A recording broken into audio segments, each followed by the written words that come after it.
आपने बहुत सारे ड्रामास ऐसे देखे होंगे जहां नौकर ड्राइंग रूम के आसपास छुपकर अपने मालिकों की बातें सुनते हैं और फिर वो बातें लीक करते हैं। लेकिन केस नंबर 9 एक ऐसा ड्रामा है जहां मालिक छुपकर नौकरों की बातें सुन रहा है।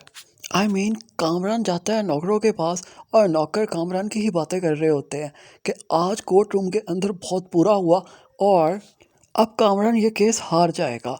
अब नौकर का इंटेलेक्चुअल लेवल चेक करें कि उसे भी पता चल रहा है कि उससे इस तरह के क्वेश्चंस पूछे गए हैं जिसकी वजह से कामरान फंस गया। हालांकि ये अनपढ़ लोग होते हैं, अगर इन्हें थोड़ी सी भी सेंस हो या इनका ज़मीर ज़िंदा हो तो फिर ये अपने मालिक के ख़िलाफ़ गवाही दे देते और जॉब कहीं और जाकर कर लेते। वैसे भी उन्होंने कामरान के पास भी हमेशा नौकर ही तो रहना था। अब कामरान ने उन्हें लग्जरी लाइफ तो ऑफ़र नहीं कर दी थी, जिसके बाद नौकर ये मान लेता कि अब कामरान ने मुझे इतना पैसा दे दिया है जिसके बाद मैं आराम से बैठकर खाऊंगा। फिर तो इस बात की समझ आ जाती कि नौकर कामरान के अगेंस्ट नहीं गए। अपनी वीडियो में आगे बढ़ें, केस नंबर 9 को आपके साथ शेयर करें, लेकिन इससे पहले आप लोगों से रिक्वेस्ट है काइंडली हमारे इस चैनल को ज़रूर सब्सक्राइब कर दें।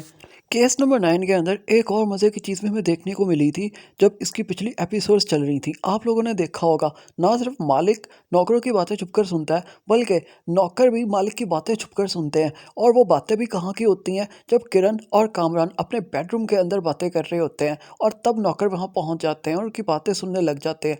ये चीज़ भी समझ से ऊपर की बात थी। इसका मतलब ये है कि कामरान और किरण इस केस के अलावा भी जब कोई भी बात कर रहे होते होंगे, मियाँ बीवी की 100 ऐसी बातें होती हैं जो वो नहीं चाह रहे होते कि उनके बच्चों तक भी पता चले। आप लोग समझ रहे हो, वो रोमांस भी हो सकता है, वो प्यार मोहब्बत भी हो सकती है। तो इसका मतलब ये है कि वो सब कुछ भी जब चल रहा होता होगा कामरान और किरण के बीच में, तब भी ये नौकर बाहर खड़े होते होंगे और आवाज़ें सुन रहे होते होंगे। अब यहाँ पर मैंने इस चीज़ को पॉइंट आउट इसलिए किया क्योंकि ये राइटर का बहुत बड़ा ब्लंडर होता है।